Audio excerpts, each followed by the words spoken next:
morning. Welcome to Flat Earth Early Bird number 2683. I'm your host, Arwin. And before I start the show, please don't forget to share it on any platform you deem fit. And if you haven't already, follow me here on Rumble and be here when I'm going live, which is normally 2 p.m. Amsterdam time every day. And please also do support me through the gift card, PayPal, Patreon, Gifts and Go. Links are on the description box below, or send me super chat over at the Rumble live chat when the show is live, or subscribe to my channel. Support me that way. Any support would be greatly appreciated. I can really use it. Alright. Weather today. Yeah, it's very similar to yesterday. It's kind of cloudy, but it's still warm. It's even more cloudy than it was yesterday on average. It did clear up a bit though yesterday, but yeah, it just looks kind of the same, and it is still really warm enough for me to sit here in my shirt and everything, but there's like plenty of wind blowing around.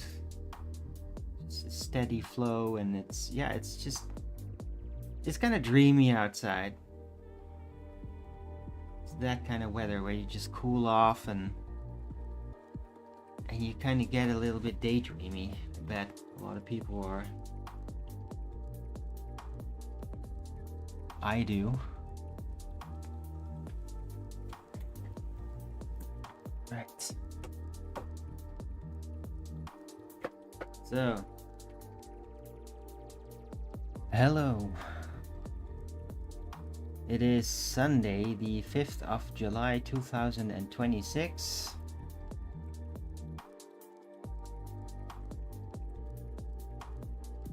Temperature is 22 degrees Celsius with 73% humidity. That's really high. 18 kilometers an hour wind and 20% precipitation. So, okay. That's a lot. I guess there's still some rain out there. I haven't seen it thus far, but okay. Oh, now it says Monday 27, so I guess the temperature's gonna shoot up again. Oh god, next Sunday 31? Oh dear. Yeah, it's gonna be a warmer week now, the forecast is saying. But, yeah, sure, whatever comes. Right.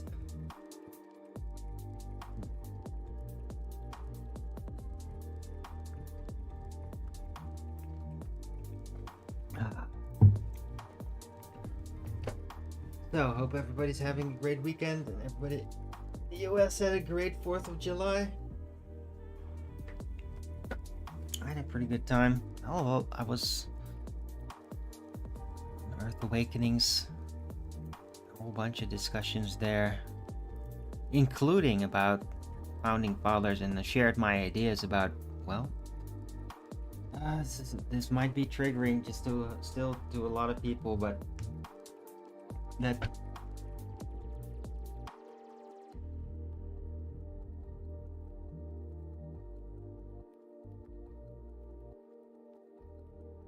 as like a cultural education, right? And that's kind of interesting because hey, old Greek mythology was basically also that, except it was kind of weird.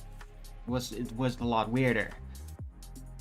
And then you go to the Egyptian mythology, and it is basically quite insane, actually.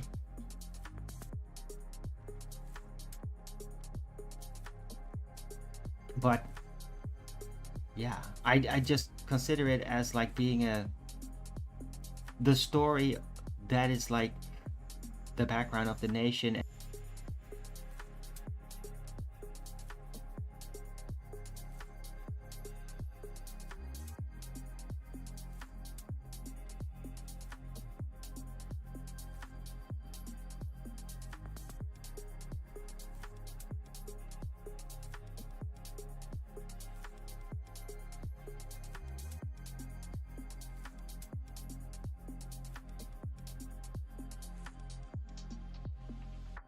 That on purpose to be very meticulous, but I mean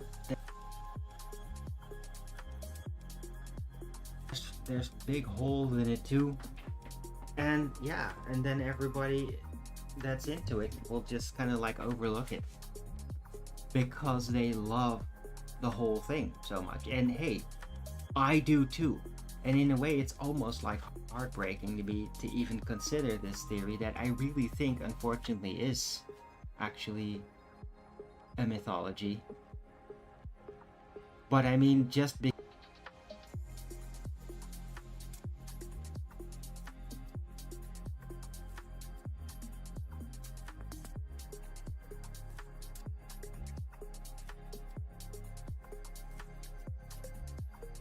dare I say that, like, the Russians also did that with a lot.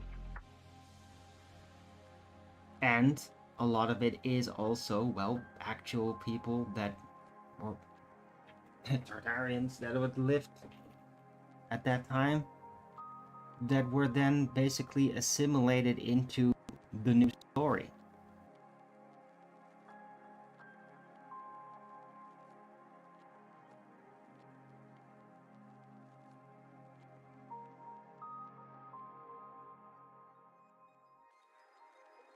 At least. So, but I have never really actually looked into it. So, but I'm pretty sure about the United States. I have a strong suspicion, and I've heard similar signs that it's the same with Russia, and it's like kind of hard to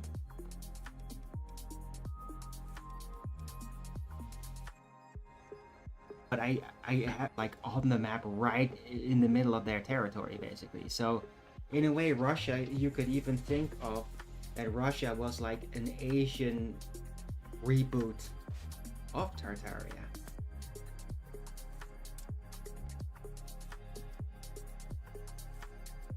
So yeah, and maybe China even too. It doesn't take away that, hey, these nations, they have their stories and they should definitely learn from them. Those stories have been written to be educational, to be a spiritual education and to really seed culture. And so it should definitely be taken for them.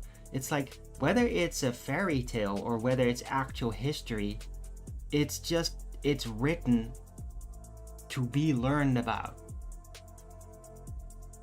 So there you go. That's basically the best solution that I can get out of it. And again, anybody that might hear this and get triggered, I really don't intend to.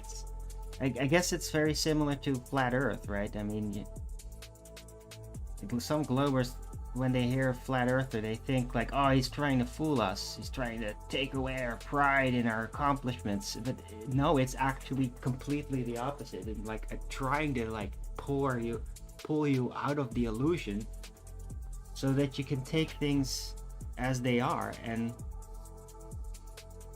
not be pulled along schemes from people that are playing everybody that is part of the illusion that believes in it.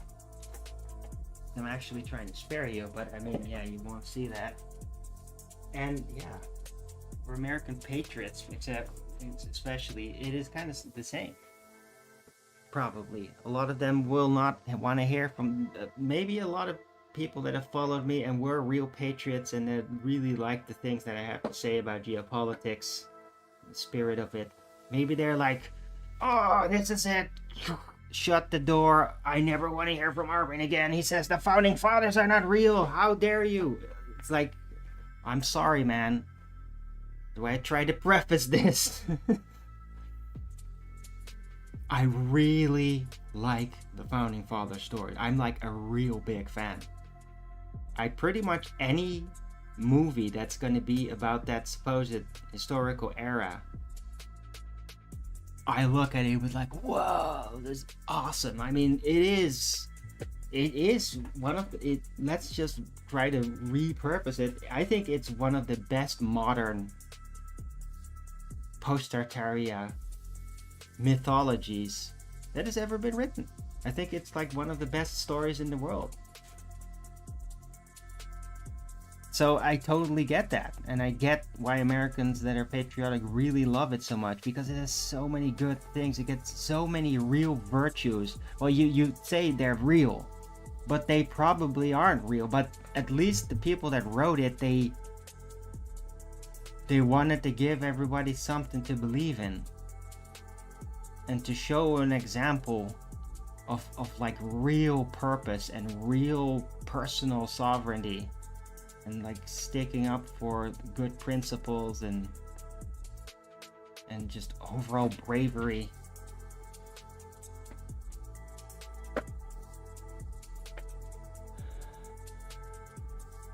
Like how to do it, holding the high ground, the spiritual high ground, and that is there. It is in it. It's like, even if though it might be fiction in a big way, it shows you like a thing that is real, and that is how to have the high ground, how to really claim sovereignty, and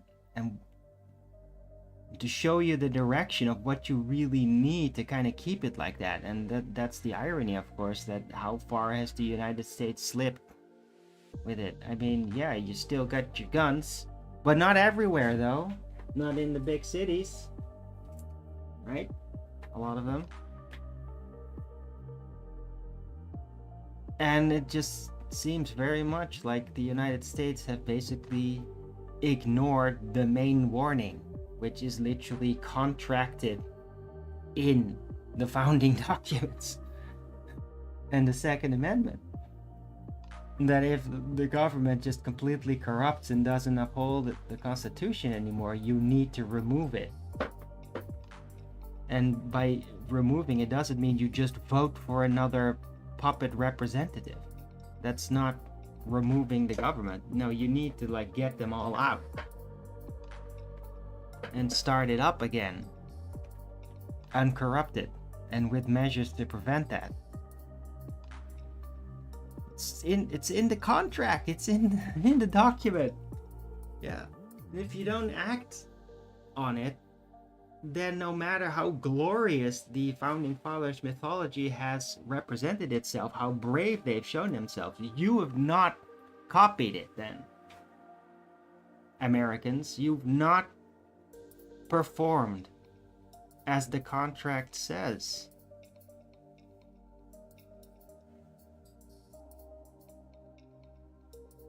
I guess you all just enjoyed yourself too much. You don't realize like how it is written. Like, all these people are way too busy to enjoy themselves that much as what actual Americans like spend their time and their money with. Just got seduced, man. Lucifer's got you. You had all this power and freedom, and what did you do? You had too much fun. And I'm not saying this from like some kind of globalist or communist perspective. It's like, oh, you're going down. You've just ruined it yourself. Like, no, that's not what I'm trying to say. It's this very serious word. It's a spiritual, personal warning. Like, and just like, yeah, you had it really great. And the biggest challenge is to not be corrupted by that. Actually winning brings the greatest risk of total loss. Yeah. And in a way, I wish that the founding father documents had that lesson in it. I've never really heard of them saying anything like that. Maybe Thomas Jefferson mentioned like the cycle of like I think there's like the one saying though that they did make note of it, right? Good men make a great society, and a great society births weak, strong men create a good society, and a good society then births weak men, and then the weak men create a terrible society, and the terrible society spawns forth good men, and so the cycle keeps going. I think that is related to the founding fathers. I'm not sure though which one. Thomas Jefferson or something. He said a lot of good things. But despite that also being there, and the Second Amendment contract, just looks like a lot of Americans have just not done that. And there is like there's such a cultural divide. It's so big.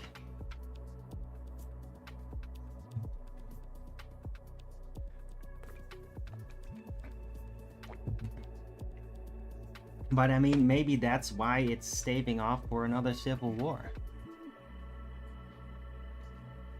With the date set on the Communist Revolution in 2028. Like, people figure that out. Right? So, just wanted to share all that. Also, again, if you've bared with me, that you understand that despite I think that founding fathers are actually a mythology in a big way, that I do absolutely recognize the value of these stories, and that I'm encouraging Americans to actually cherish it. It's like, if let's just say it somehow the globalists win or whatever, and they're just gonna suddenly say, see, here's the proof, it's all fake. The founding fathers are fake, they never existed, you have to unlearn it or you're a racist, right? That is a nightmare that could potentially come in the future. Potentially. And I'm telling you now, when that happens, hold on to it. But don't let the cognitive dissonance break you, because if they do that, they'd be right. It's just really dark and really mean to do it like that. And that's why I'm trying to do it now. With love. And telling you, cherish these stories. Like, these are like a spiritual guideline book. It's just very important, right? I mean, communists have their red little book and all this kind of thing, right? Stupid little instruction manual. Well, America and liberty has a huge set, an entire mythology in the past. Cherish it. Even if it turns out to be fake, it's very real. It's very important. So hold on to it.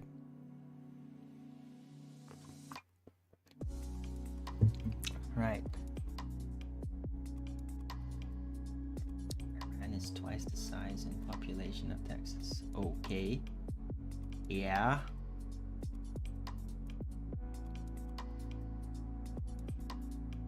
So, what does that have to do with anything? Yours? But hello, welcome.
democracy today? Don't know what that is. But good on you. Anyway, I put it in the title because it is a thing, and I want to just carefully make it an item, and not like a lot of other people are that are just so mean about it. They have all this hate. And I mean, yeah, the United States, at least in the last 100 years, has pulled a lot of terrible shit. Could you imagine that the United States, as it is, would not have any founding fathers mythology? It would be a really dark place. Just spiritually, really dark. And it is kind of really dark. It's really the founding fathers mythology that is still balancing it out enough that people in the world could see there's something good there. Okay? That's how important the founding father documents are.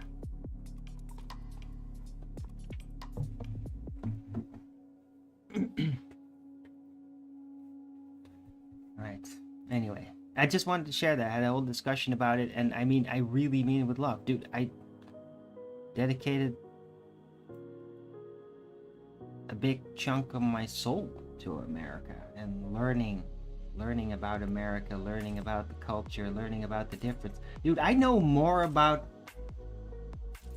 the different states in America and the accents, and even a little bit about their industry, and I know more about that than I know about basically the countries that surround the Netherlands and all that in Europe. Like, I know the countries and their names, but I have no idea what they actually do, what their industry is. Well, with some I do a little, food-wise. But with a lot of them, like in Eastern Europe, like, I have no idea what these guys do. Like, no idea. Yeah? And that's, but I know more about America than a lot of Europe. And I mean, I'm catching up, though. I'm learning more. And it caught my interest. Just seeing the people. Like, I'm more fascinated by people and the way they look and how they compose themselves. I can see so much more now than I could like 10 years ago or 20 years ago. And I am very fascinated by what I see when I look at different regions of Europe.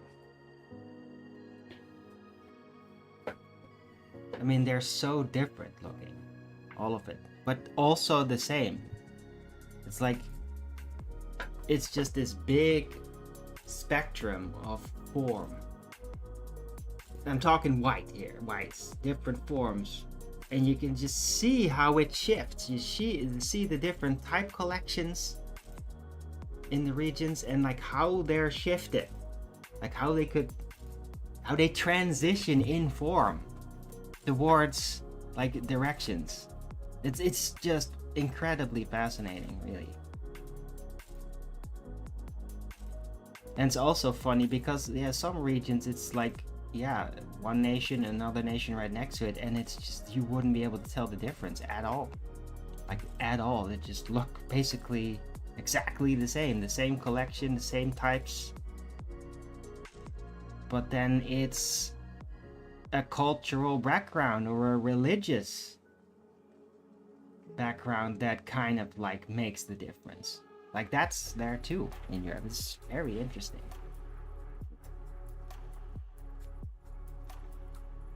Right, anyway. But yeah, I've learned a lot more about the United States throughout my life than even Europe. And part of it was also the calling of, well, the whole founding father stories. It inspired me incredibly. Like, there were times where I'm thinking, like, I want to become an American. Like, I want to go there. I want, like, become a citizen. Yeah.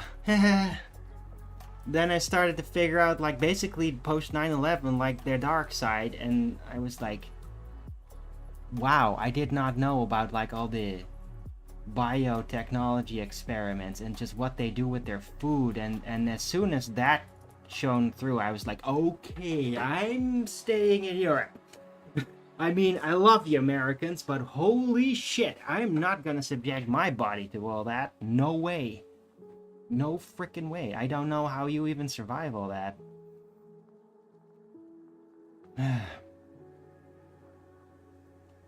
Everyone believes in a different God. Oh, okay.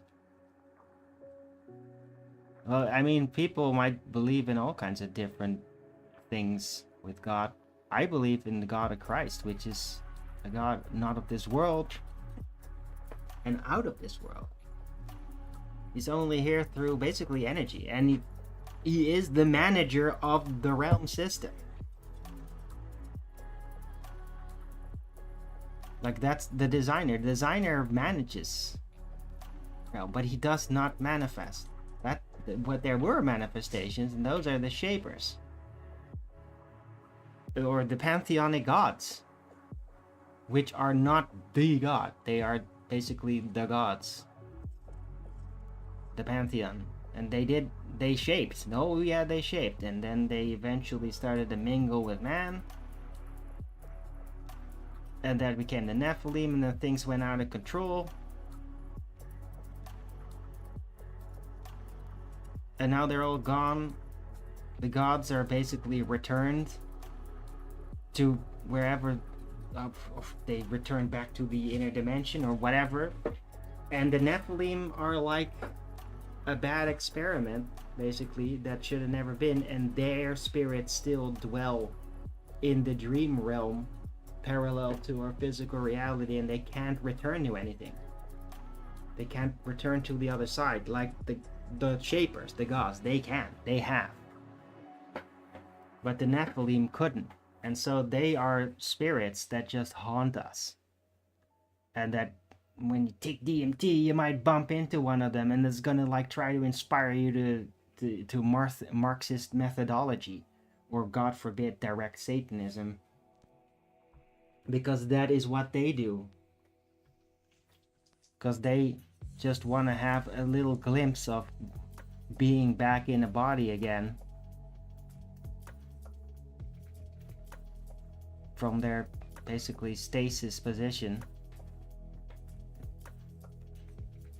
And so that's what they do. They seed terrible ideas that end up damaging and vacating humans, and then they get an opportunity to get in there and have a little experience, which really leads to nothing, has no point to it, but it's just like a breath of fresh air for them, just a little bit, from like an eternal nightmare. I mean, the Nephilim are the ones that truly live in hell.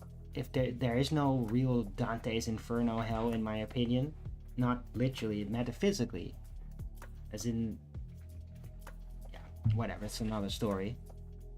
But the closest anything can come is like an eternity being trapped, but not being allowed to end. That is like the real nightmare, and that is what the Nephilim are. And they're cursed in that sense. It's like,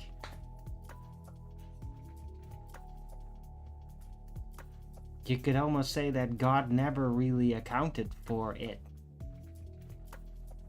Like, could he not just like completely cut them off from even being able to interact with people through their dreams and shit? He might be able to, and he might do that at some point, like really lock them off at like the final times. But for now, we're being subjected to them.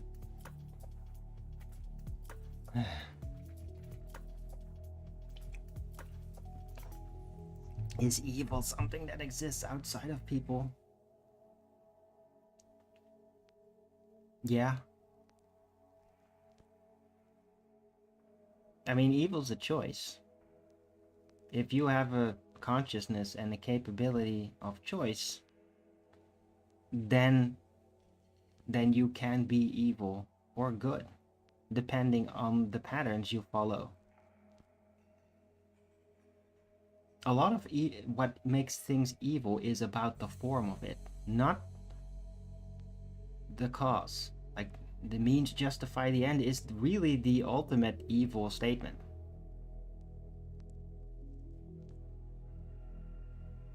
Or the end justifying the means, right? that you can do anything just to, that is like the real definition of evil, really. Because form really matters. We are designed in a certain way that requires a certain form of doing things that is optimal to our design. And if you evade from it, becomes damaging. And that damaging part is really what eventually designates it as evil, because it causes damage.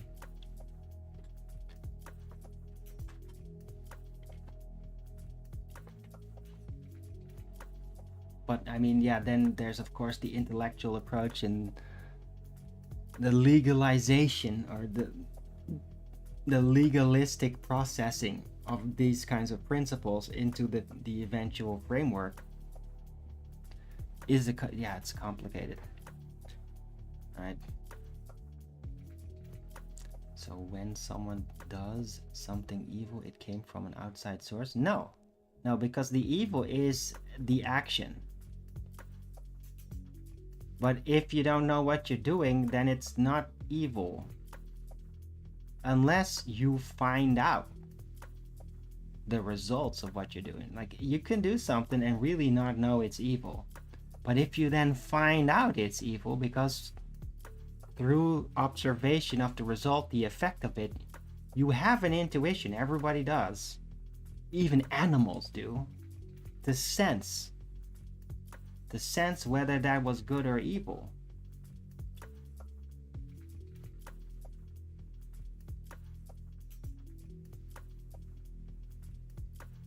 And then if you know it's evil and then you choose to pretend like you're not recognizing it or you're not seeing it and continue doing it, then it is evil. Because evil requires consciousness. It's a choice. But evil is only made by the consciousness, right? I mean, the fallen angels, the Nephilim, they're evil because of what they do and what they seek to accomplish.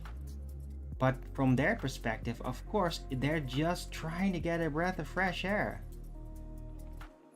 And they've completely unhinged spiritually in every form, so they have nothing in common with any kind of design that has a cohesive energy structure. Like, they have nothing in common with that anymore. They've been dislocated from the physical for so long that they have no more resonance with it. And they need to create dissonance even to be able to get that breath of fresh air. So they're cursed to only do evil.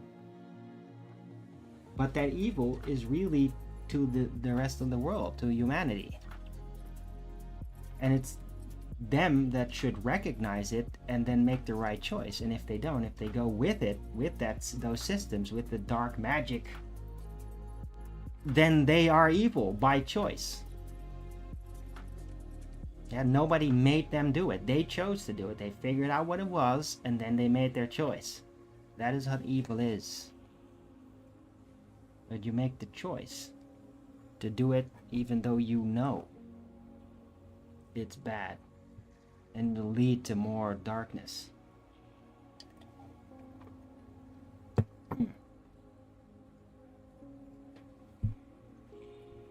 Are people born with a sinful nature?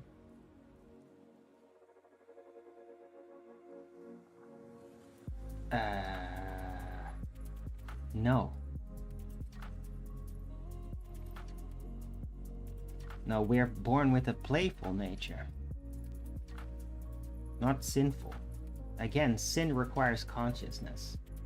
Like, a baby could like strangle a hamster or something just to see what happens. That's not evil. Like, it doesn't know. It'll find out, probably get shocked, and then it'll probably never do it again. I had such an experience, not strangling a hamster, but I basically like a guinea pig one time, and yeah, I basically got it killed accidentally because it's just being stupid. fooling around, not taking things serious. But I mean, when I realized what I had done, I felt really bad about it. And like, I'd never allow myself to do anything even remotely like that ever again. That's because I experimented, I was just playful, and I figured something out. Like, that you should not push these boundaries. This is bad. And so I learned my lesson, and I made the right choice, I'd like to say. But I mean, yeah, that's just how it works. Say that the accuser is Moses, or say what? The accuser? No.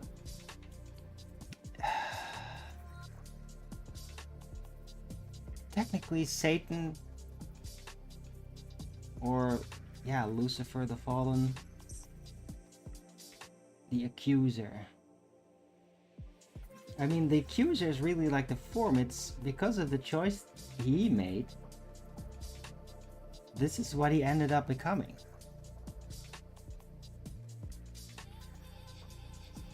It's the form of it. And it's also how you recognize when potentially Satan is taking seat in you. Because the patterns, it's his patterns, his behavioral patterns. Right? But I mean, the person allows it to happen. They allow themselves to be possessed by Satan, and they're probably enjoying it too. They made the choice to do that, to let themselves go. That's their choice.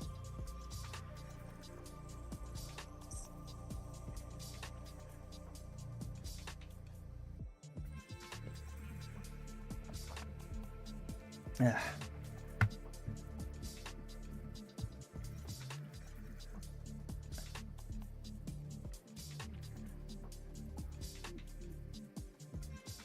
It's an interesting discussion, by the way. I do appreciate it. About the nature of evil.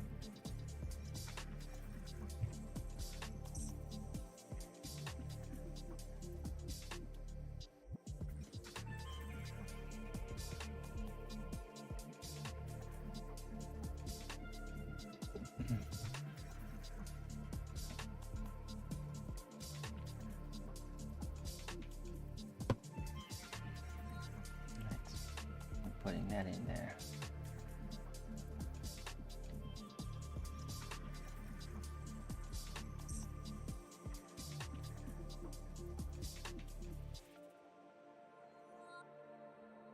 The accuser, even Moses.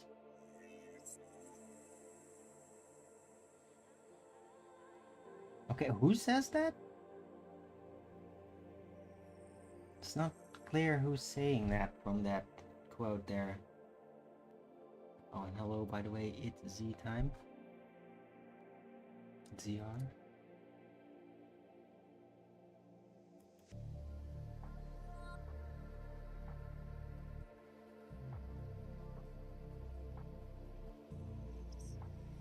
But I mean, I don't think Moses was actually dealing with the God of Jesus. I think that was like Yahweh. I think that Yahweh is like a god of the pantheon. He's also like Baal. Frickin' identifies it himself as it. So it's just really complicated. It's more like sort of a devil that's being representative of God. It's like he's trying, but I mean, that is not the ultimate God. But he is basically being a representative. It's incredibly complicated like that.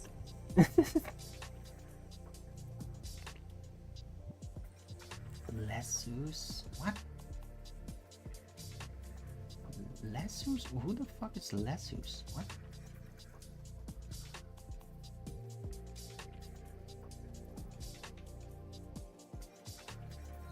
Okay, well, I don't know who this Lesus guy is, but I really don't take pretty much everything in the Bible that's not directly said by Jesus, I take with a grain of salt.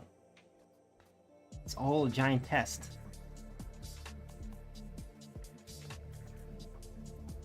Yeah, I do not take the Bible as like everything in the Bible is law just because it's written in it. It's no, I do not. Yeah, and if that makes me a non-Christian, then I am a non-Christian. That's fine. Like, I do not care to be designated like in a group. I am eclectic. And typically, if I had to make a choice to side with a group or just say I'm alone, I choose to be alone. Because I'm not part of a group dynamic when it comes to my spiritual dedications. Okay?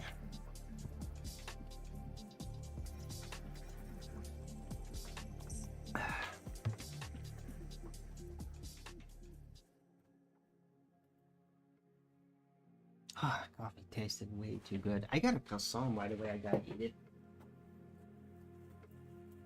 Had it since yesterday, but never came to it. Get it.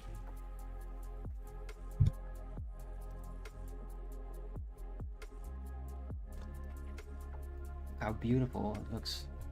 It's perfect croissant.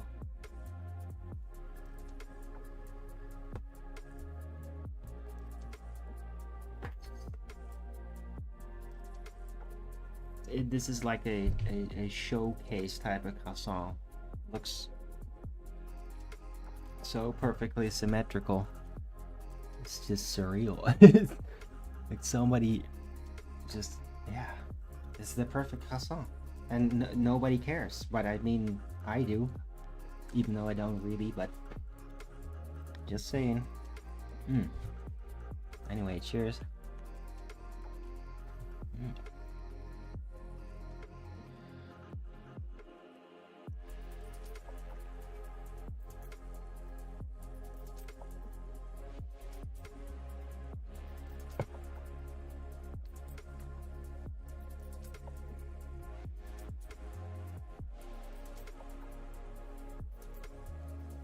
What the hell is a born from above Christian? What the hell does that mean? Somebody's getting really creative out there.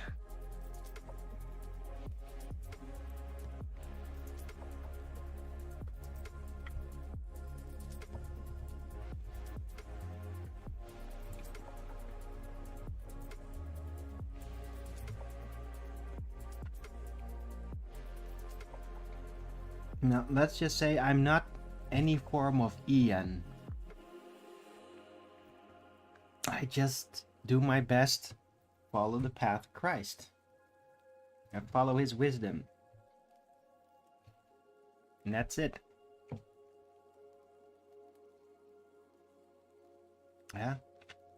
I mean, the first subject today was basically about how I think that the founding fathers were basically mythology. Well, same goes for the Bible in a bigger way. And does it mean that it's not incredibly valuable and has unique pointers that are uniquely pointing to things that are absolutely real? But I think it's a reassembled book. I think Jesus really existed as a person. I think that what he's supposedly been doing has been extremely mythologized and put into astrotheological framework, which I think has no, like, that's a big sign that it's fabricated. Because that sort of stuff doesn't happen. It just doesn't.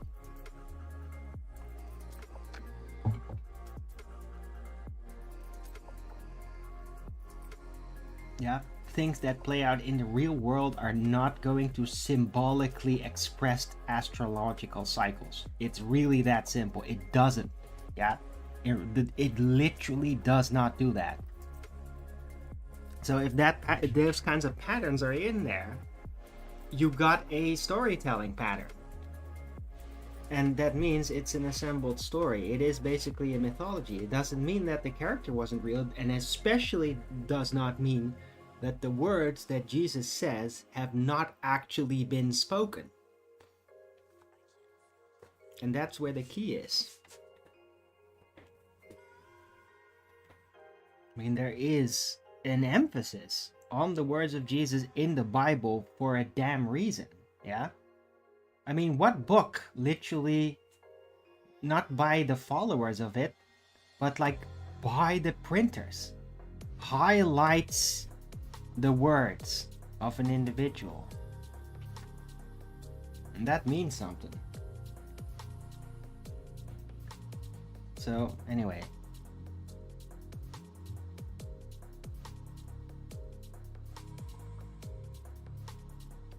Okay.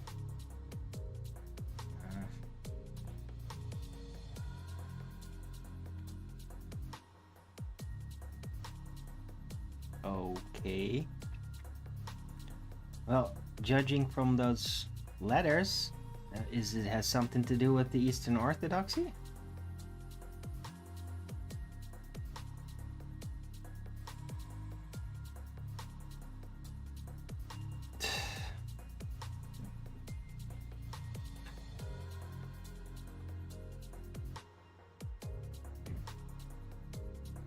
Huh.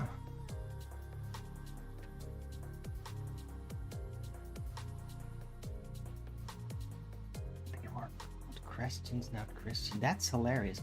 I thought so because I heard that Christian was actually a slang for the Vatican for the people that followed them. As this Christian is basically another word for goy, like exclusively used by the papacy. That's where it originally comes from, and people just forgot. But it's interesting. So they were Christians. That is weird.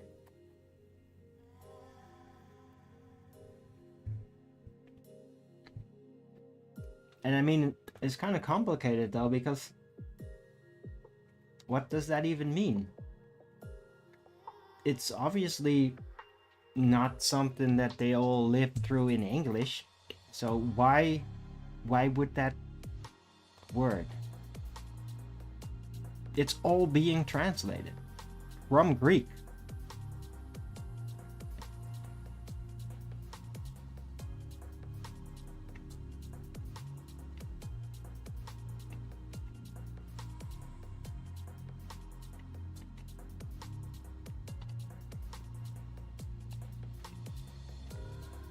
Zikos? What?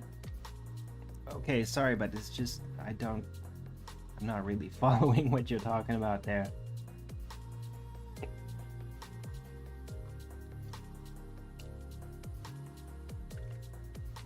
The source is very interesting. It's very vast, but it does seem to be just kind of a detail thing.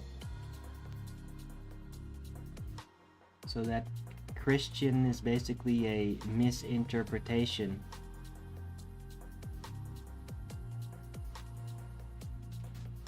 or slang that found its way to the mainstream thought process. Slang that was accepted as an actual title. I mean, basically Christian was actually like the N-word. And ironically, like a lot of black culture, they accepted it and started to use it on themselves, and then slowly became normal but complicated. Yeah. Sound familiar? That's actually the word Christian. It was actually a degrading slang.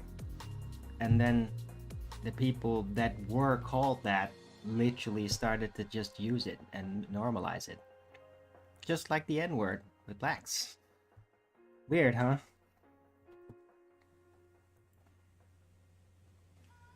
Right.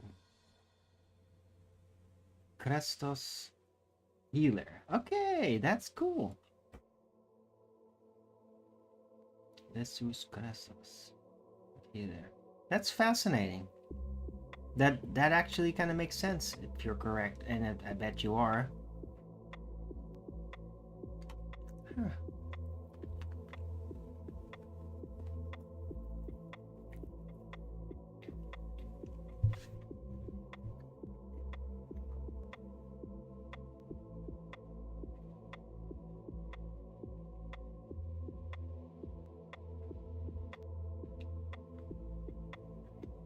Hmm.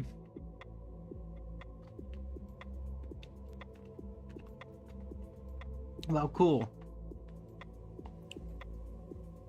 I'm not gonna call myself Christos or whatever.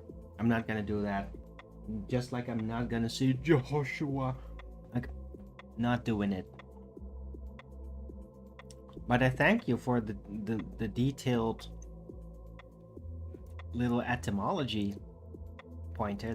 That's very interesting. Thank you for that, Yorst. Hmm.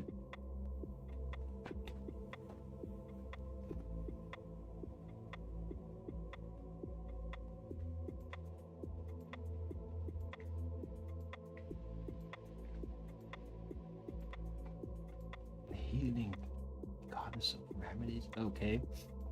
Yeah, I mean the Greeks, you know. Supposedly. The ancient Greeks. Whatever the hell that even means. There's Greek architecture in way more places in the world than should be. Yeah, that should absolutely be recognized. Ancient Greek, I think a lot of it, Greece and ancient Rome, I think a lot of it was completely fabricated. I just think a lot of things have been completely refabricated. And not the only one that thinks that. But, yeah. I know, supposing the ancient Greece had a pantheon. All kinds of temples.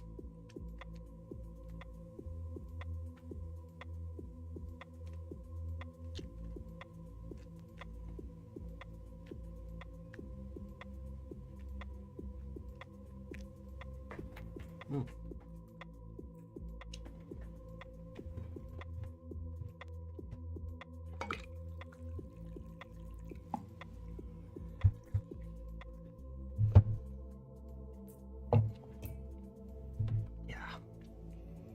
And I mean, old Greek paganism, because it is basically paganism at that point, pantheonic. Old Greek paganism is like really interesting, though. It is, in my view, one of the more clean ones. I mean, especially Egyptian is just, sorry guys, Egyptian's kind of fucked up. It really is. Egyptians like really show the whole fallen angel aspect of it. It really does a lot.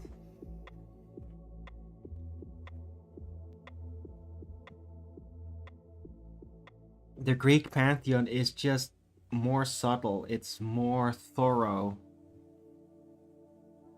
It's a better spiritual map as that entire mythology, and it still has plenty of weirdness to it. Still.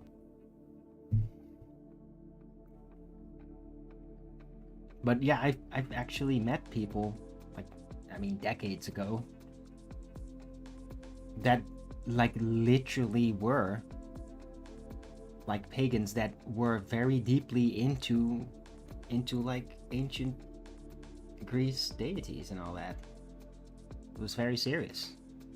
It's like a little bit scary. I think they might have also been like into doing sacrifices and shit, and it's, I don't know, I've never like actually directly connected it up.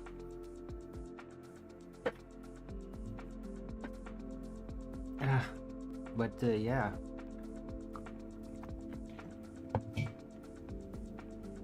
There kind of is an underground religion with that. Also, like among, well, witch circles. Like Wicca people. That's where I bumped into it. That's like really surprising to find that there. Like, what? Greece? Greece Pantheon? Huh? Oh. Okay.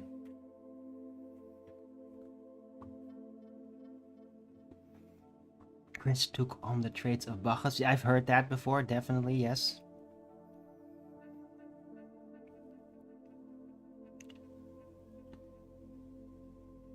But I mean, yeah.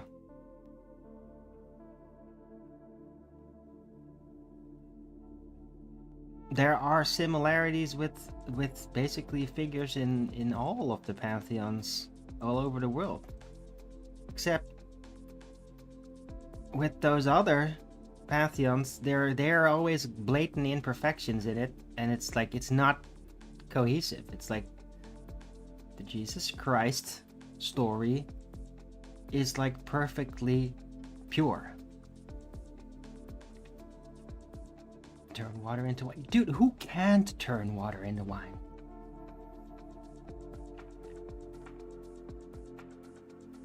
It's actually really easy to do that, you know? Once you figure out how you do that. Sorry. I'm sort of joking around, but seriously, like, ooh, turning water into wine is like, yeah, I mean, that seems actually really basic.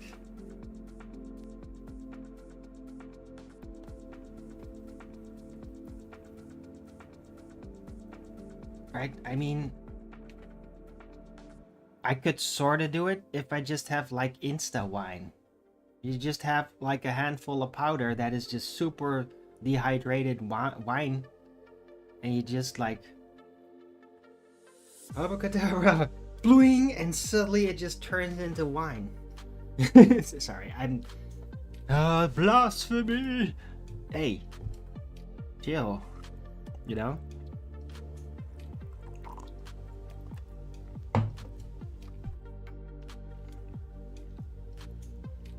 I mean, I could turn water into Brondo. Yeah? As electrolytes. Sorry. I don't know where I'm going with this. It's just the turning water into wine has never really impressed me all that much.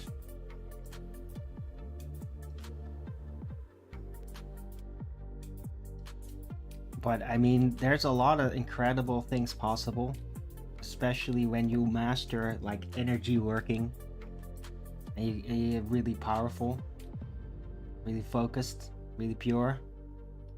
Yeah, there's incredible things you can do, just like the fallen ones could. It's that sort of power.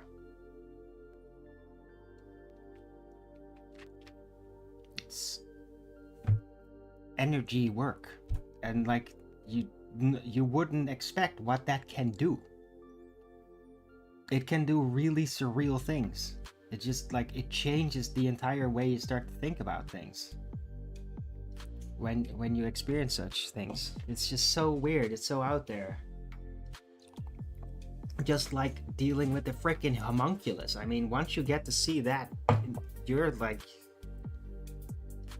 it just like completely turns everything upside down. It's just like, what?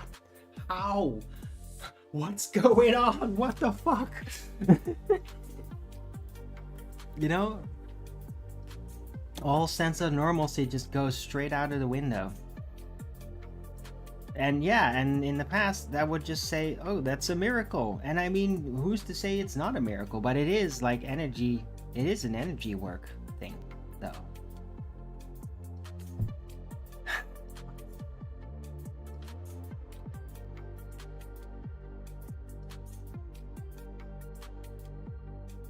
Starting to get a distinct sense that you are Cleary, though.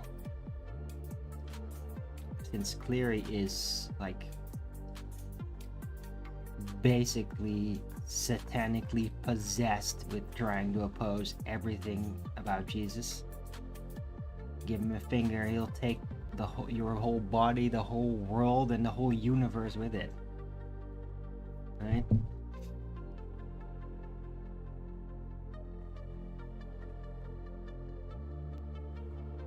Okay, I don't know what to do with this link. Oh, I guess it's all the comparisons, right?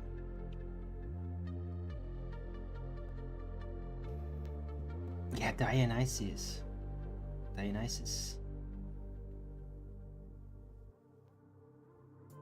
Really, really weird figure, by the way, and creepy as hell. Like, Dionysian cults are kind of fucked up. It has also similarities to, like, Baal shit.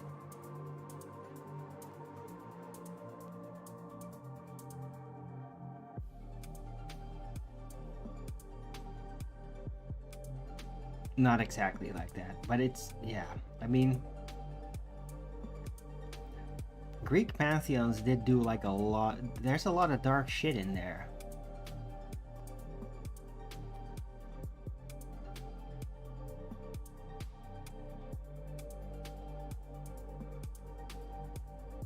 Yeah. Right, but yeah, I know. So all astrotheological systems. I think that is the point of the link you posted there.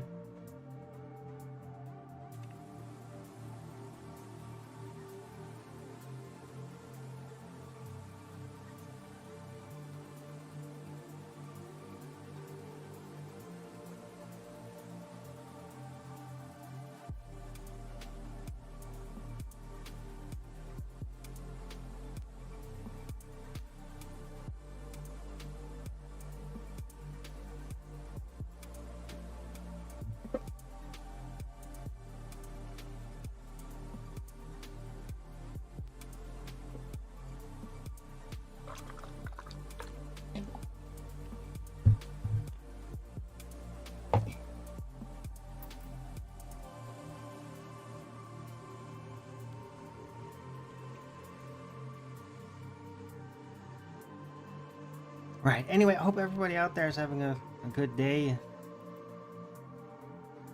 And you find what I've been talking about interesting. I don't typically like to go and like undermine things, but I mean, I am just trying to figure out what's real and share my findings honestly.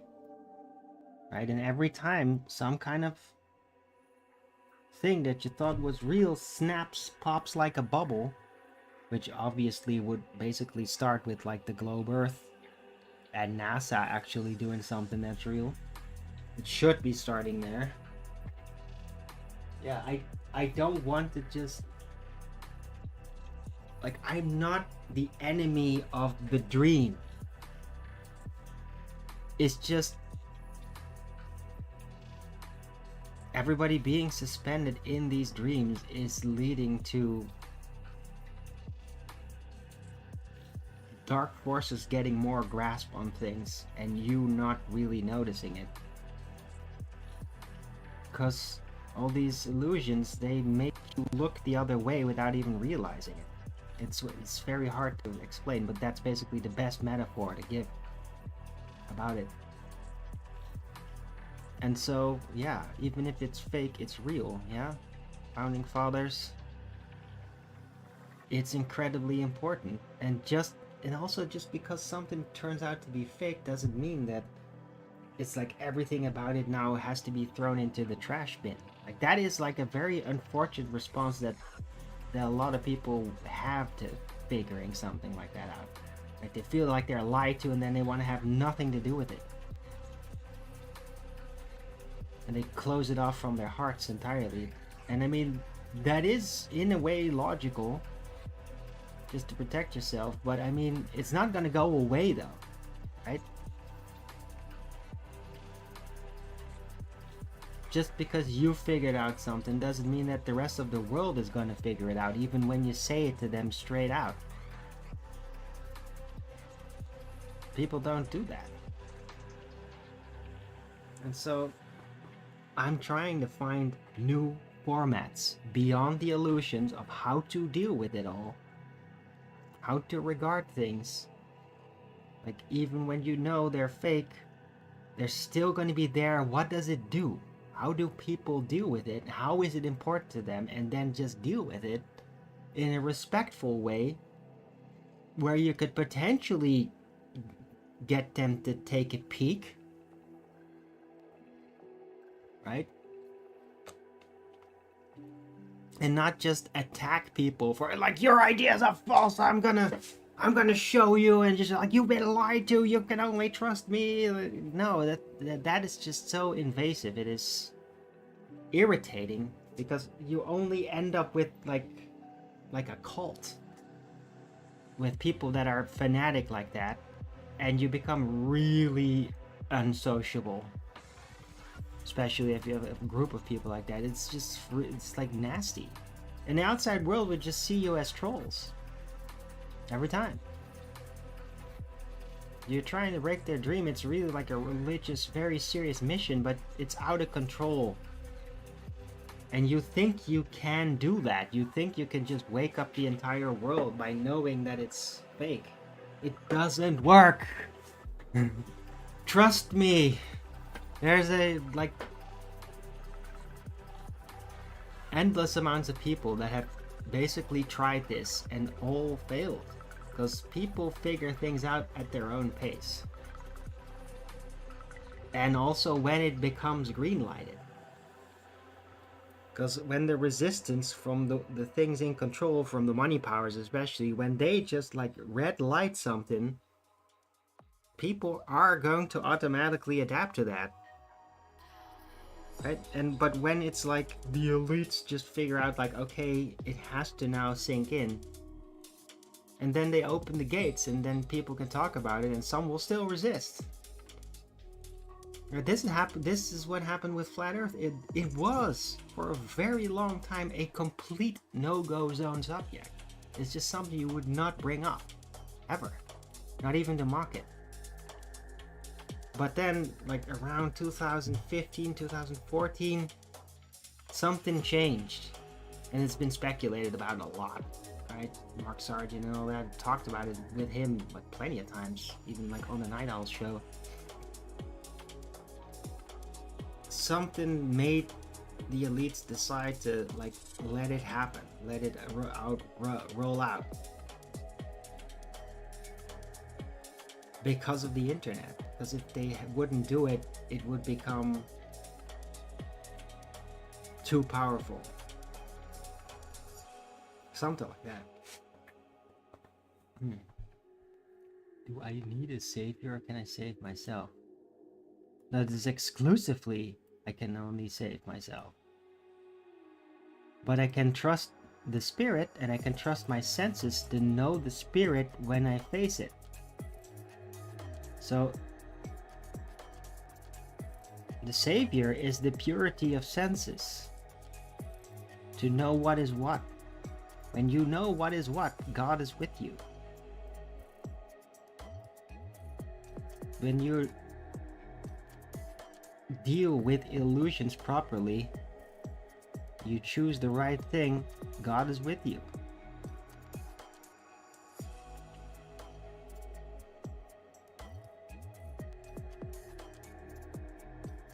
And like that comes with like literal interdimensional benefits, which I designated as the spiritual high ground, which is an incredibly real thing. It is incredibly literally real. And it has to do with the morality. It has to do with just like how you deal with the energies that you're subjected to in different situations. That is what it pertains to, and it is incredibly critical for long-term stability that any group upholds the spiritual moral high ground and like will be facing sacrifices to make in the face of that. It's incredibly important. And yeah, there's a lot of people that do actually, at least on an intuitive level, they're figuring out that this is real. That what you do really matters. Like how you respond with to hostilities, like how a nation responds and deals with things is incredibly important. And if you like overstep boundaries, you lose the spiritual high ground.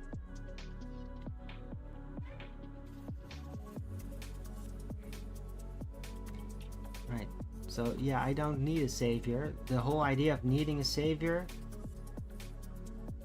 like, I need his wisdom, and he gave it, and I'm listening. Yeah, but I don't need Jesus to have died for my sins that I never had, and that I'm definitely not born with, because it's just, sin comes out of choice. And I mean, it's inherent in that sense, but in that sense, it also cannot be taken away. Yeah. It's like a theocratic, legalistic, priestly loophole thing. That you need this savior, and you need to, like, say the riddle or you're on the bad side. Like, that is just pure priesthood politics to me.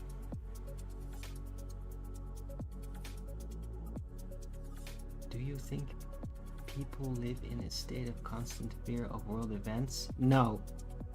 I think the majority of people actually just at some point completely tap out, and they totally ignore the outside world. And actually, they recuperate doing that. Because they really turn off all social media, all news. And then the burden, the stress just goes away. A lot of it is illusory anyway. Right? But it's just worry about yourself, care about your direct environment, set the right example in your direct environment, care for yourself and your surroundings. It's really that basic, and a lot of people do actually do that, and it's not surprising that more people are doing that. Why? Because the stress levels and the manipulation levels standards on social media and news is becoming really, really heavy and obnoxious and basically unbearable. Yeah, I've been doing it for like 2 decades straight, like following Alex Jones and all that.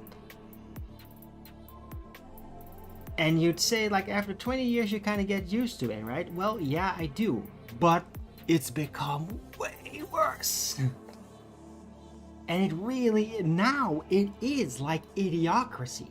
Like how everybody like talks and shit on social media, a lot of it has happened. It has become like idiocracy in a lot of ways, in a surprising amount of ways.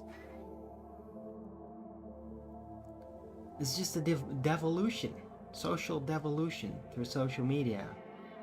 Yeah, and it's become worse, and so a lot of people, they don't necessarily want to engage. They don't want to be part of that obnoxious world. They don't have some goblin fantasies they want to satiate, like a lot of people, unfortunately.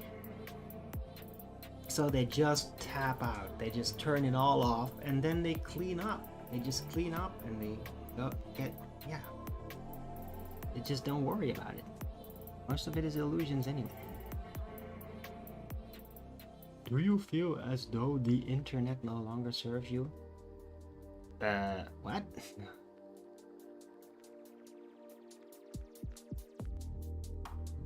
Internet no longer serves me. I mean, no, it definitely does.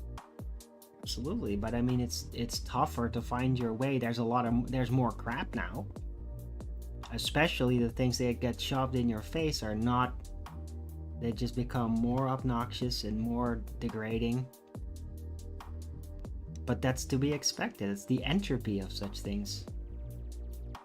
Like, everything starts out really clean and pure, and then it gets graveled, and then just manipulation and sin just start getting shoved in your face. And then at the beginning, something will be done against it, and then eventually it won't really work anymore, and then you just let it happen. And it just becomes worse and worse and worse. That's what happens with everything. All communication means. But I mean, yeah, of course the internet serves me.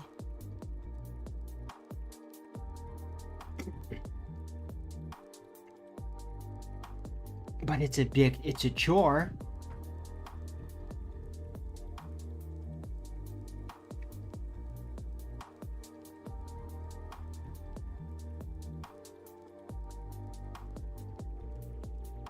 And I'm noticing like regular videos out there, a lot of them just irritate me more than they used to.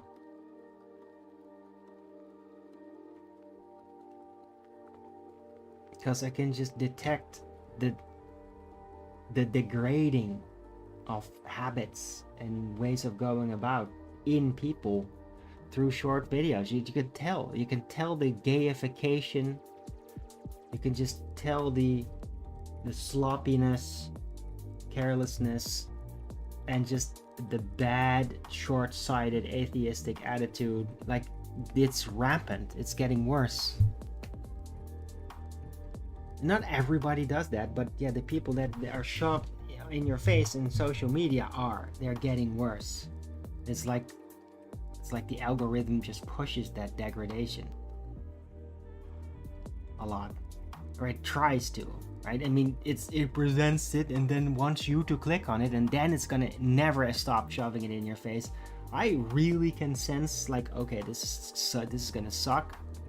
Immediately skip, and that way I can prevent the algorithm from just smashing the hell out of me with that sort of crap. So, but yeah, you get more tricked into rabbit shitholes, basically.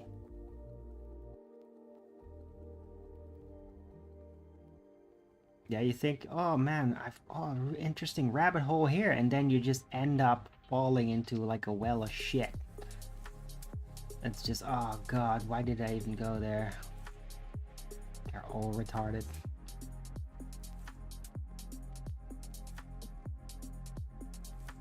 Internet brings you joy, or real human interaction brings me joy? Well, yeah, I mean, real human interaction, I do get it through the internet still. It's all about the people that wield it. It's like, how serious are you going to represent yourself when you communicate with others? And yeah, there's a lot of fucking retards, and all they care about is just breaking you down. But I mean, there's still great individuals that don't do that. One of them being Eden. He's like extremely gracious, and yeah, I mean, it's just like I'd be talking to somebody face to face with him, even though it's over the internet, and it's great. So there are still individuals out there. They're just relatively rare. You gotta realize there's so many people, and a lot of them are degenerates. It doesn't mean that every one of them is a degenerate. Totally not. The more degenerate on average the mass becomes, the more clinching on purity the individuals that brace against that will become. And myself included, I'd like to think that I'm becoming less degenerated over time.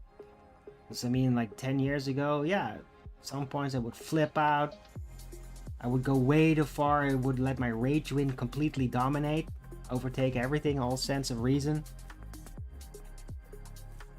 I've evolved, but because I have to, because the rest of the world is degrading, so I have to be even more pure, and I can.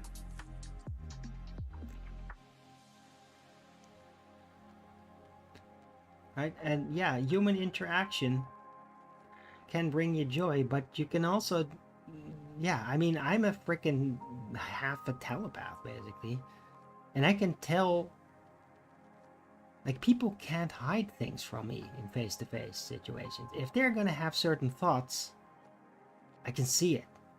I can see what they hold back. I can see the feeling of it. Like, I can see people's feelings, like literally, even as they try to hold them back. And hey, I appreciate it, right? I appreciate if somebody holds back their feelings because they're like cranky and they don't want to like make that my problem. But I can still see it. And like, I care what people worry about. I care about people's inner world, even though most people don't feel comfortable even sharing that inner world. I can still see it. I can see it underneath all the representation and the formats that they roll out. You can't hide who you are and what you really feel from me. Right? So yeah, human interaction, it can be cool. but it can also be burdensome. Over the internet, it's easier to just step away if something goes wrong. Like in the physical real world, if like a conflict arises or a disagreement, it's much tougher to deal with that. Because you can't just hang up.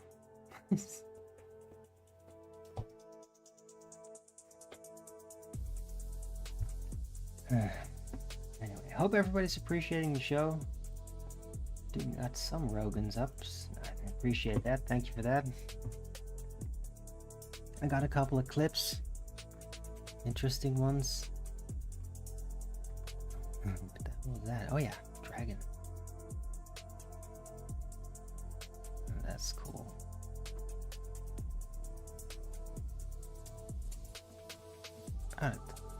Wow, I've been going for an hour 22 minutes. I can't believe I've been talking for that long. But yeah, I do seem very inspired. I hope everybody appreciates it. And yeah, I mean, I owe you that after basically like horning at the founding fathers, which I get is a very sensitive subject for a lot of people. Trust me, I know. I know.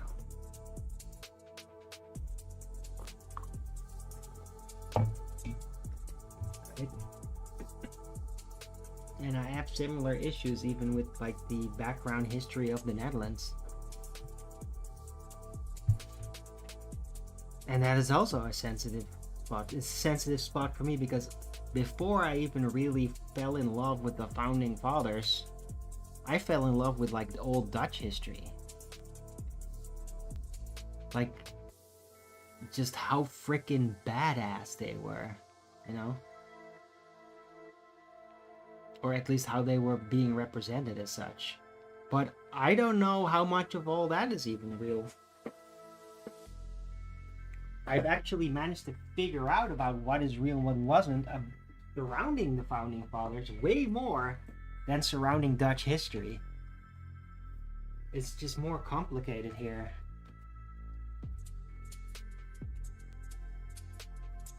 You just kind of have to go with what they give you, and but I don't know. Don't really know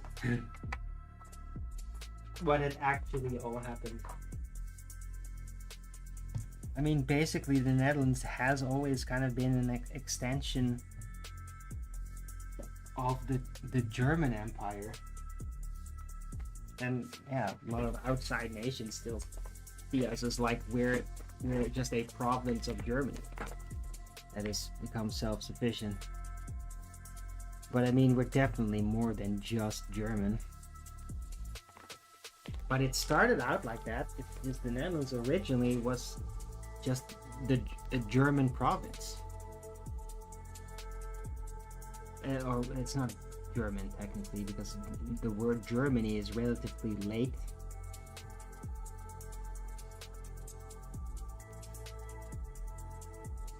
What was it called again?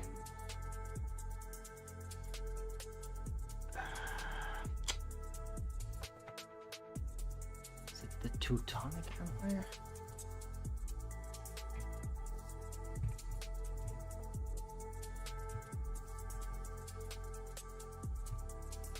No. Was it?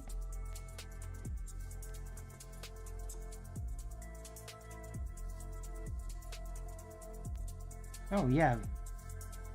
I think it was. It was the Teutonic Empire. Yeah, I got it right. It's incredible. How did I get that right? Yeah. The Teutonic Order. And it is like the Netherlands, Germany, even little bits of Italy and Greece. And a bit part of Eastern Europe too. That's interesting. It's yeah. But what was the original German Empire?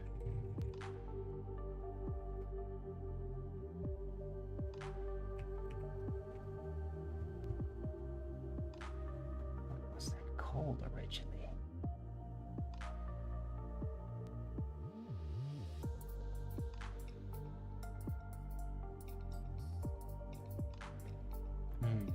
Yeah, see, it's only post-World War that they even called it Germany.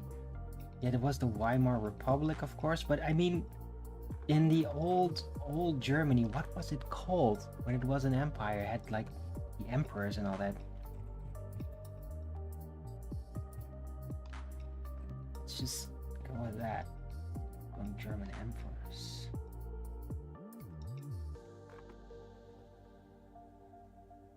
Alright, it was part of the Holy Roman Empire, supposedly. Prussia! Of course.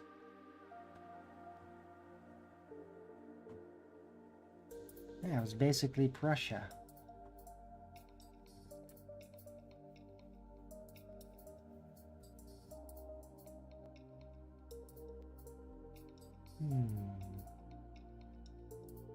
Yeah. Yeah. So remember that joke? Probably not. When they were always like Russian collusion, Russian misinformation, when they were just blabbering that all the time, especially Trump's first presidency. Yeah, and it was said, my joke was Prussian collusion, Prussian disinformation, because Europe and NATO, right?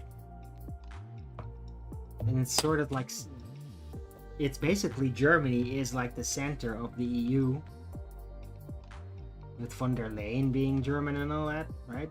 So I just said, oh, well, they say, oh, it's a Russian collusion, Russian misinformation, oh, you're collaborating with the Russians. And I'm like, no, Prussian collusion and Prussian misinformation. It's you guys. Forgot my own joke. Yeah, but yeah, Prussia. Netherlands used to be basically an extended province of Prussia before it became the Netherlands in the early Renaissance, supposedly. Or, as I think of it, right after the mud flood.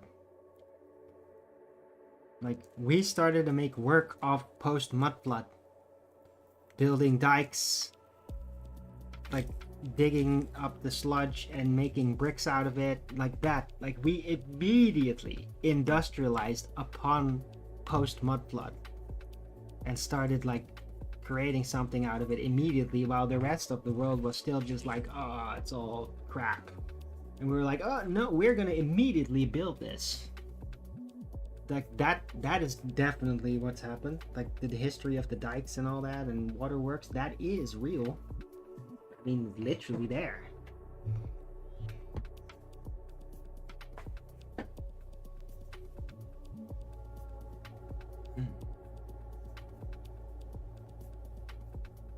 So yeah, I do think that like the Netherlands is like one of the first post mud flood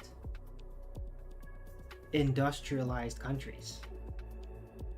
And I'm not talking about like factory industry, I'm just talking about like overall industry. Like, we immediately started to make work of it, of everything being buried in mud. Just immediately use it. It probably gave us some terrain advantage, where before it was just the riverlands, right? Mostly just riverlands. Well, giant tons of mud suddenly coming down the stream all of a sudden. Yeah, lots more potential land. You can now turn that river terrain into land. Building dikes, which is easier because it's all kind of covered in mud anyway, right? And so we just did that. And it's great.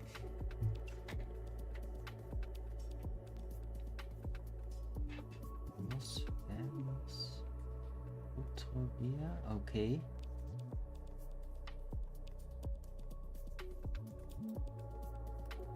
I almost know what that means, but not really. See you another day. Oh, okay. In Greek, that's weird.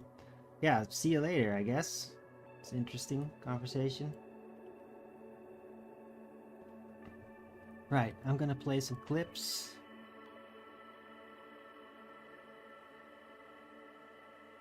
It's,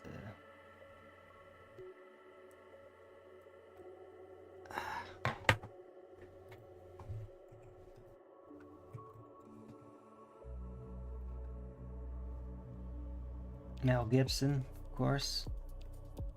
The guy who inspired me, the saying finding a way through, that's literally him. Even though he's a devout Catholic, and I am clearly not, I still very much think that he is at least trying to walk the path. And he is figuring out about how reality is all recreated, and he should know that the Vatican played a big part in that. Anyway, let's see what he has to say. It's a monster. Somebody was flying by what they thought was a volcano. Or beneath the dwarfed by 8-foot bricks. That's man-made. Oh yeah, It pyramid. is literally the biggest pyramid in the world. It's bigger than the ones in Egypt, and it's in Guatemala. Maybe 20 years ago, I visited. I went down there with the archaeologist, a guy named Richard Hansen, and he's down there with his family. He's been working tirelessly for like 30 years, trying to extract this pre-classic city from the jungle. And there's not a bunch of tourists. All the pyramids in Tikal would fit inside the one big pyramid in El Mirador. Really? Yeah, it's a monster. And so that tells you that the pre-classic civilization was bigger and grander and more sophisticated than civilizations that came after it. We're no smarter than our grandparents. Yep, he gets it. But yeah, that's talking basically about Atlantia. That's fascinating because I found another clip, cartoon. It's basically about that. It's a cartoon about, well, Atlantis, or the land of Mu. It's been more specifically here, which is very real. And it's just fascinating that the French made this cartoon about him. So yeah, this is all in French. You gotta go with the visuals. Les livres qui sont autour de nous contiennent toutes les explications nécessaires. Il existait autrefois, au cœur du grand océan appelé Pacifique, un empire, l'empire de Mu.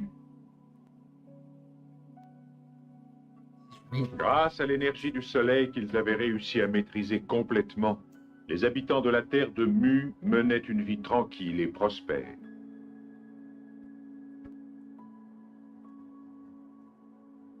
À la même époque, une autre civilisation, celle de l'Atlantide, régnait au centre de l'autre océan, l'Atlantique. Les Atlantes, eux aussi, savaient contrôler la puissance du soleil, et ils avaient construit un puissant empire. Mais, un jour, la guerre éclata entre la terre de Mu et l'Atlantide pour une raison si insignifiante. This is fascinating because this cartoon basically saying there was Atlantis and there was the land of Mu, and then they got in a conflict. So the Pacific Empire versus the Atlantic Empire. Because land of Mu is in the Pacific. It's a giant sunken continent there.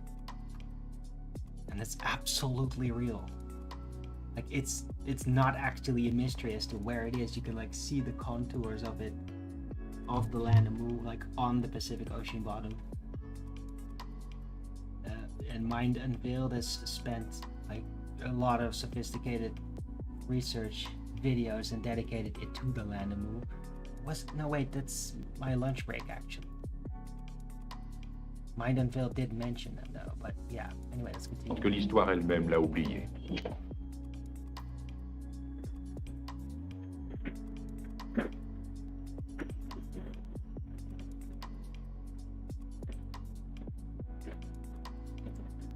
Et Yes, dura they did have longtemps, directed de enemy nombreuses weapons. années, car les forces des deux puissances étaient égales, Razors. jusqu'au jour où les hommes firent usage de l'arme solaire.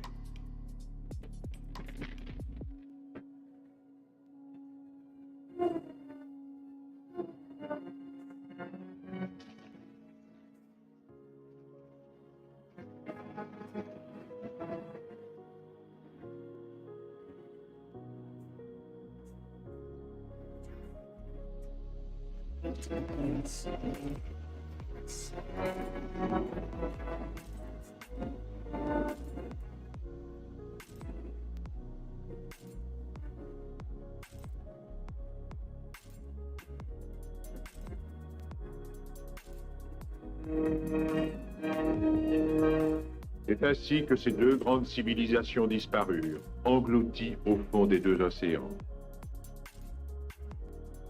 Mais le grand empereur de la Terre de Mu avait prévu la destruction de son continent. Bien avant la fin tragique de son peuple, il avait fait construire 7 cités d'or en différents endroits de la planète. Et en chacune, il avait fait installer le grand héritage, une source d'énergie pareille au cœur de notre Soleil. Les cités d'or furent alors dissimulées sous terre et protégées par des portes indestructibles que seuls 2 pendentifs représentant le Soleil permettaient d'ouvrir. Après la destruction de l'Empire de Mu, plus personne n'entendit parler des 2 pendentifs. Jusqu'au jour où, bien des siècles et des siècles plus tard, alors que de nouvelles civilisations étaient nées ici et là, et que tout le monde avait oublié jusqu'à l'existence des 2 continents, les médaillons, comme par enchantement, reparurent à la surface de la Terre.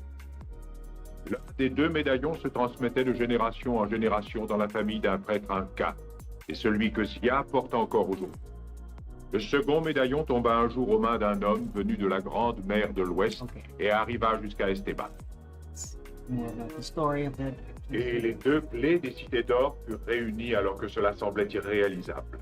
Mais c'était le contraire d'un hasard, car il est écrit: le destin des cités d'or est entre les mains de 2 enfants. Interesting. At least I thought it was very interesting.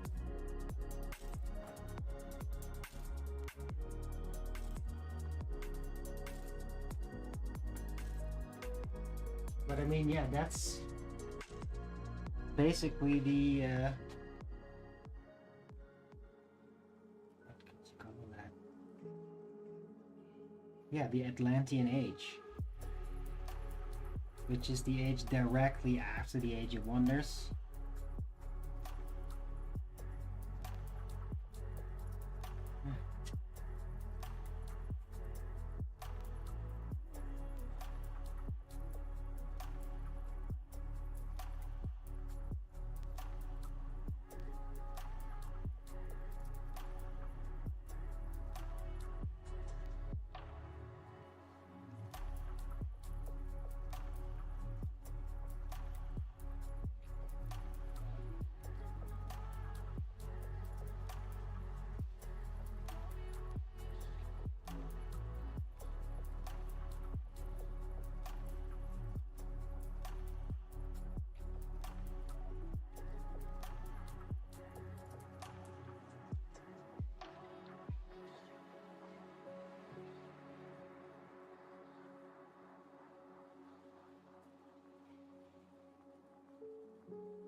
Oh yeah, this is a war clip. I'm not gonna play it, it's very long.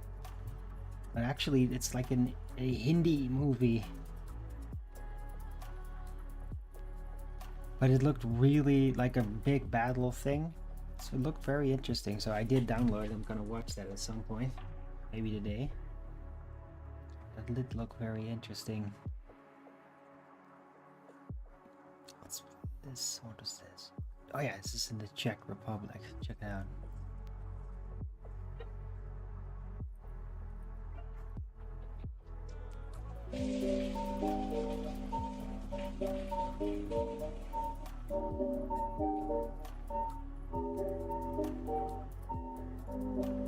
Wow. Just absolutely amazing. Love that sort of thing.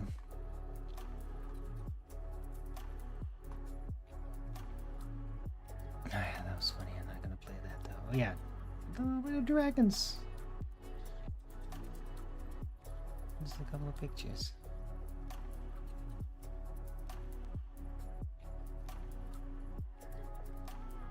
Some of it could be art.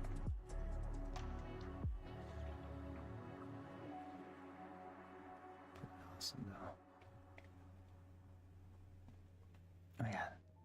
Desert Canyon. Check it out. This is incredible. Just look at that. It's like a keyhole. Colossal keyhole. Look. It's like a lock. The guy's just standing in a giant lock. It's just... what the hell? That's a keyhole. Size of a human.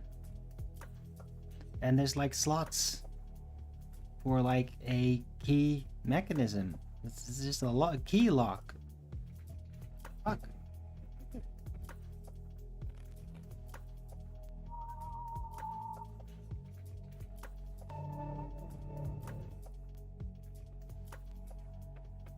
Incredible. That's probably Age of Wonders. Still. That's not just a regular half giant that's gonna operate that. That's a key for like a Titan.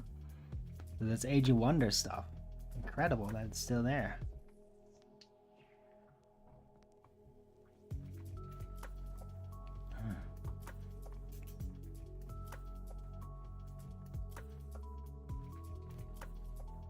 Oh yeah. There's somebody that thinks that perhaps a lot of this incredible art from ancient architecture is like lasered. And I mean, maybe.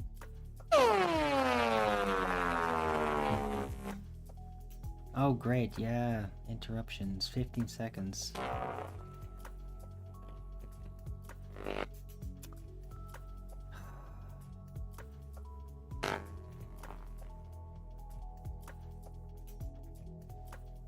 Why?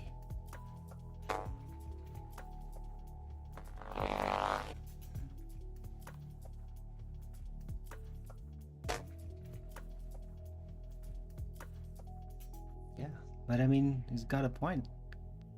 The whole mountain might have been lasered like that.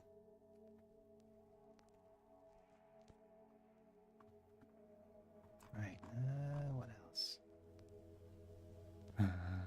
Yeah, I'll play it another day.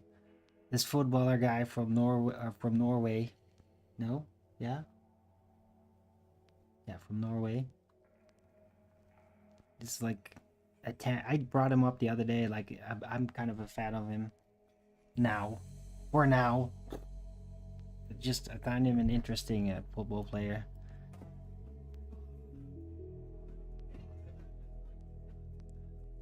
It's just so freaking big. He doesn't give a shit.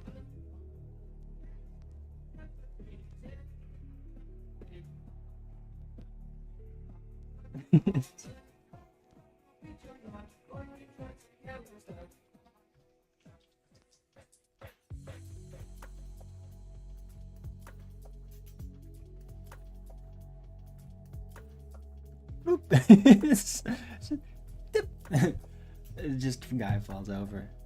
Yeah. He's a lot of fun to watch in the soccer matches. Wonder when it's gonna play next. He did win, right? Let's see here. Soccer matches. Norway against Brazil tonight, right? Okay, it's gonna be exciting. Definitely gonna watch that.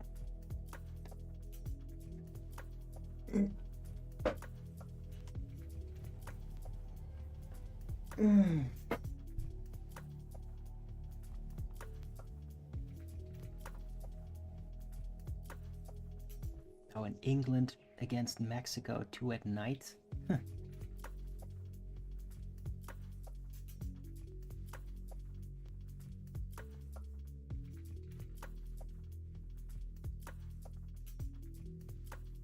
I have to say, there's a lot of European nations that actually made it to the quarterfinals.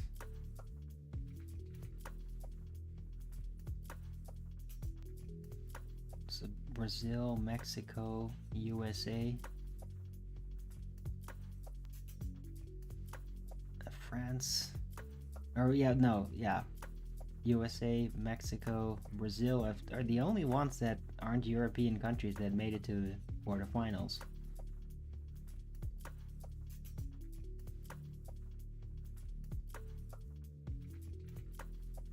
Didn't expect that. And yeah, Morocco. Oh, wait, this is still the 8th finals, by the way. Morocco and France are to the quarterfinals.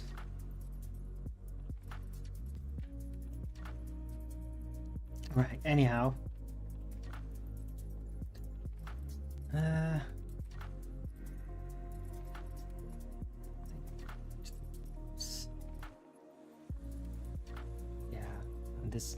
This is just about like a little trick about how you can like sell a house through raffles, and somebody made like 3 times the amount of profit out of it. Let's play it, why not? Everyone should sell their house for $10. Hear me out. I read an article about a guy years ago who could not sell his house for the life of him. He had a loan from the bank and he was trying to sell his house for enough to pay off the loan and leave. No one would buy it. What's this absolute legend do? He creates a raffle where everybody puts $10 in order to possibly win his house. He tripled the value of his house in profit. Not only did he sell his house, but he made triple the amount of its value.